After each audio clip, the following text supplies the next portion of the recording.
नमस्कार दोस्तों, हर हर महादेव। वीणा Deepak Soni YouTube channel में आपका स्वागत है। आज मैं आपको संतान प्राप्ति से जुड़ी हुई भगवान शिव माता पार्वती की एक अनोखी कहानी सुनाऊंगी, जिसको कहानी को सुनने मात्र से ही आपको संतान सुख का प्राप्त होगा और आपकी संतान निरोगी रहेगी। इसी के साथ संतान प्राप्ति से जुड़ी मैं व्रत कथा आपको सुनाती हूँ। संतान संपत्ति का व्रत बहुत ही फलदायी माना जाता है। यह व्रत बच्चों की भलाई और लंबी उम्र के लिए किया जाता है। इस दिन लोग माता पार्वती शिव जी की पूजा करते हैं। आमतौर पर यह व्रत विवाहित महिलाएं संतान प्राप्ति के लिए रखती है। ऐसा माना जाता है कि इस व्रत को रखने से संतान से जुड़ी सभी समस्याएं दूर होती है। संतान संपत्ति का व्रत बहुत ही उत्तम फल देने वाला माना जाता है। इसके शुभ प्रभाव से संतान से जुड़ी सभी मुश्किलें दूर होती है, साथ ही साधक की सभी इच्छाएं पूर्ण होती है। पंचांग के अनुसार इस साल 7 संतान संपत्ति का व्रत यानी 10 दिसंबर आज के दिन है। ऐसा कहा जाता है कि संतान संपत्ति का व्रत इसकी कथा के बिना अधूरा है और कथा के सुनने मात्र से ही हमें संतान सुख का प्राप्त होता है और हमारी संतान निरोगी रहती है और सारे कष्ट दुविधाएं सभी परेशानियां हमारे बच्चे से जुड़ी पूरी होती है।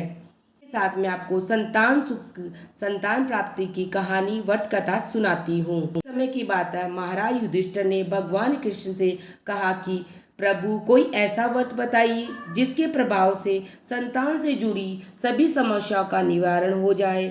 यह सुनकर मुरलीधर ने कहा, मैं तुमको एक पौराणिक कथा को सुनाता हूँ, तुम ध्यान पूर्वक सुनो।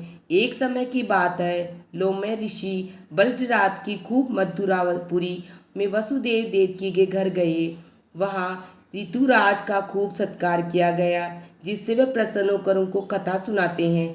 कथा के कहते लोमेश ने कहा, हे देवकी, दुष्ट दुराचारी पापी कंस ने तुम्हारे कई पुत्र को मार डाला, जिसके कारण तुम अत्यंत दुखी हो। इस प्रकार राजा नहुष की पत्नी चंद्रमुखी दुखी कहा करती थी, किंतु उसने संतान संपत्ति का व्रत विधि पूर्वक और भाव के साथ किया, जिसके प्रभाव से उनको संतान का सुख प्राप्त हुआ। यह सुनकर देवकी ने हाथ जोड़कर मुनि से कहा, हे ऋषिराज, कृपा करके रानी चंद्रमुखी का संपूर्ण वृत्तांत तथा इस व्रत को विस्तार सहित मुझे बतलाइए, जिससे मैं भी इस दुख से छुटकारा पाऊं। तब लोमश ऋषि ने कहा, हे देवकी, अयोध्या के राजा नहुष थे। उनकी पत्नी चंद्रमुखी अत्यंत सुंदर थी। उनके नगर में विष्णुगुप्त नाम का एक ब्राह्मण रहता था। उसकी स्त्री का नाम भद्रमुखी था। वह भी अत्यंत रूपवती सुंदर थी। रानी और ब्राह्मणी में अत्यंत प्रेम था। एक दिन वे दोनों सरयू नदी में स्नान करने के लिए गई। वहां उन्होंने देखा कि अत्यंत बहुत सी स्त्रियां सरयू नदी में स्नान करके निर्मल वस्त्र पहनकर मंडप में शंकर व पार्वती की मूर्ति स्थापित करके पूजा कर रही थी। रानी और ब्राह्मणी ने यह देखकर उन स्त्रियों से पूछा कि बहनों, तुम यह किस देवता का और किस कारण से पूजन व्रत आदि कर रही हो? यह सुन स्त्रियों ने कहा, हम संतान संपत्ति का व्रत कर रही है और हमने शिव पार्वती का पूजन चंदन अक्षत आदि से 16 श्रृंगार विधि से किया है। यह सब इसी पुनीत व्रत का विधान है। यह सुनकर रानी और ब्राह्मणी ने भी इस व्रत को करने का मन ही मन संकल्प किया और घर वापस लौट आई। ब्राह्मणी भद्र तो इस व्रत को नियम पूर्वक करती रही, किंतु रानी चंद्रमुखी राज्य मद के कारण कभी इस व्रत को करती, कभी नहीं करती, कभी भूल जाती। कुछ समय बाद दोनों मर गई। जन्म में रानी बंदरिया और ब्राह्मणी ने मुर्गी की योनि में पाई। ब्राह्मणी मुर्गी की योनि में बहुत कुछ नहीं भूली और भगवान शंकर और पार्वती जी का ध्यान करती रही। उधर रानी बंदरिया की योनि में सब कुछ भूल गई। समय के बाद दोनों ने यह देह त्याग दिया। अब इनका तीसरा जन्म मनुष्य योनि में हुआ। उस ब्राह्मणी ने एक ब्राह्मणी के यहाँ कन्या के रूप में जन्म लिया। उस ब्राह्मण कन्या का नाम भूषण देवी रखा गया तथा विवाह गोकुल निवासी अग्रशील ब्राह्मण से कर दिया। भूषण देवी इतनी सुंदर थी कि वह आभूषण रहित होते हुए भी अत्यंत सुंदर लगती थी। कामदेवी की पत्नी रति भी उसके सम्मुख लज्जित होती थी। भूषण देवी के अत्यंत सुंदर सर्वगुण संपन्न चंद्रमा के समान धनवीर कर्मनिष्ठ सुशील स्वभाव वाले 8 पुत्र पैदा हुए। ऐसा भोलेनाथ के व्रत का फल था। दूसरी ओर शिव विमुख रानी के गर्भ से कोई भी पुत्र नहीं हुआ। वह निसंतान दुखी रहने लगी। रानी और ब्राह्मण में जो प्रीति पहले जन्म में थी अब वह अब भी बनी रही। रानी जब वृद्धावस्था को प्राप्त होने लगी तब उसके गूंगा, बहरा तब बुद्धिहीन अल्पायु वाला पुत्र हुआ। वह 9 वर्ष की आयु में इस क्षण भंगुर संसार को छोड़कर चला गया। अब तो रानी पुत्र शोक में अत्यंत दुखी हो गई, व्याकुल रहने लगी। देव योग से भूषण देवी ब्राह्मणी रानी के यहाँ अपने पुत्रों को लेकर पहुंची। रानी का हाल सुनकर उसे बहुत दुख हुआ, किंतु उसमें किसी का क्या वश, कर्म और का फल स्वयं को ही भोगना पड़ता है, ब्रह्मा भी मिटा नहीं सकते। रानी कर्मच्युत थी, इसी कारण उसे दुख भोगना पड़ा। रानी पंडितान के इस वैभव और 8 पुत्रों को देखकर उससे मन में ईर्ष्या करने लगी तथा मन में उसके पाप उत्पन्न हुआ। उस ब्राह्मणी रानी का संताप दूर करके नियमित अपने 8 पुत्र को रानी के पास छोड़ गया। रानी ने पाप के वशीभूत होकर उन ब्राह्मणों की पुत्रों की हत्या करने के विचार से लड्डू में विष मिलाकर उनको खिला दिया, लेकिन शिव जी की कृपा से एक भी बालक की मृत्यु नहीं हुई। यह देखकर तो रानी अत्यंत ही आश्चर्यचकित हो गई। इस रहस्य का पता लगाने के मन में ठान ली। भगवान की पूजा से निवृत्त होकर जब भूषण देवी आई तो रानी ने उससे कहा कि मैंने तेरे पुत्रों को मारने के लिए इनको जहर मिलाकर लड्डू खिलाया, किंतु इनमें से एक भी नहीं मरा। तूने कौन सा दान पुण्य व्रत किया है इसके कारण तेरे यह पुत्र नहीं मरे और तू नित्य नए सुख भोग रही है? तेरा बड़ा अच्छा सौभाग्य है।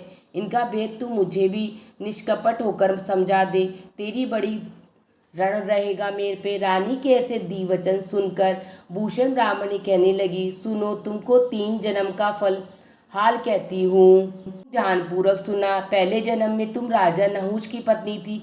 तुम्हारा नाम चंद्रमुखी था, मेरा भद्रमुखी था और ब्राह्मणी थी। तुम अयोध्या में रहते थे और मेरी तुम्हारी बड़ी प्रीति थी। एक दिन हम दोनों सरयू नदी में स्नान करने गई और दूसरी स्त्रियों को स्नान संपत्ति का उपवास, शिव जी का पूजन अर्चन करते देखकर हमने इस उत्तम व्रत को करने की प्रतिज्ञा की, किंतु तुम सब भूल गई और झूठ बोलने का दोष तुम पे लगा, जिससे तुम आज भी भोग रही हो। मैंने इस व्रत का आचार विचार सहित नियम पूर्वक सदैव किया और आज मैं करती हूँ।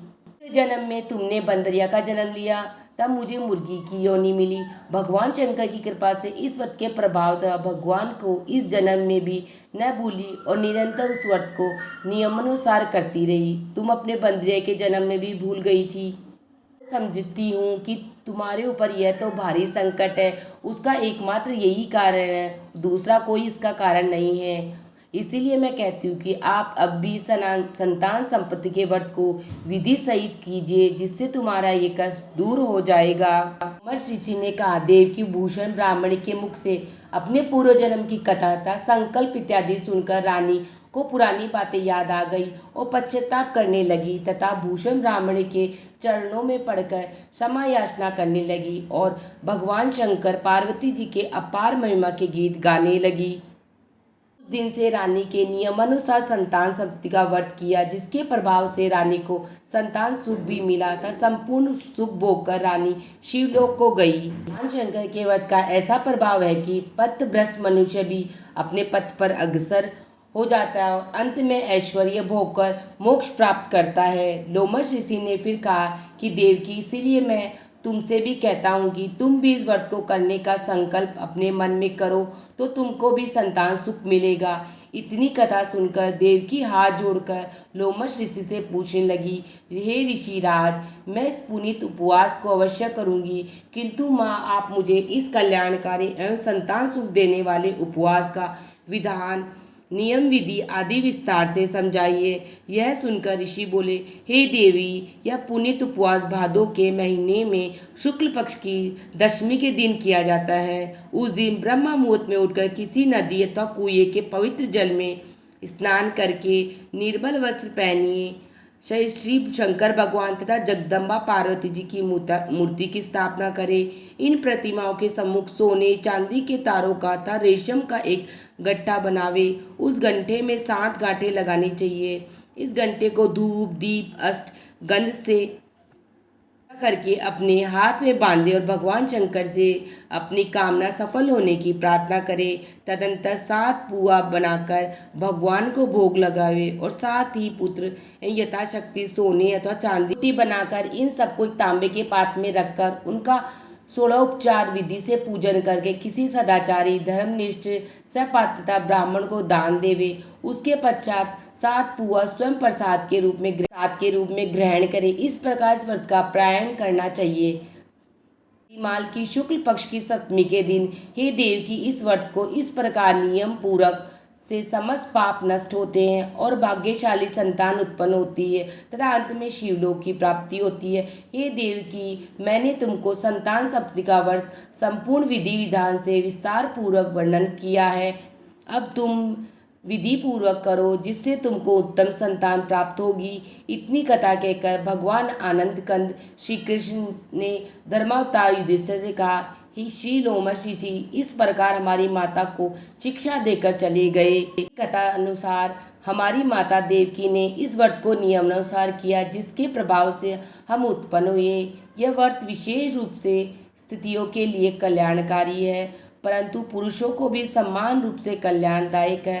संतान सुख देने वाला, पापों का नाश करने वाला यह उत्तम व्रत जिसे स्वयं भी करें और दूसरों से भी करवाएं। पूरा जो कोई भी इस व्रत का पालन करता है और सच्चे भाव से पूजा अर्चना करता है उन्हें संतान रत्न की प्राप्ति होती है। इसके साथ ही संतान से जुड़ी हुई सभी मुश्किलें, समस्याएं, परेशानियां दूर होती है। इसी के साथ मेरी संतान सतनी वाली पुत्र की कहानी समाप्त होती है और सारे नियम विधि विधान भी। आप सबको मेरी कहानी कैसी लगी मुझे कमेंट बॉक्स में जय श्री कृष्णा लिख के ज़रूर बताना। वीडियो पसंद आई तो चैनल को लाइक एंड सब्सक्राइब जरूर करना। हर हर महादेव।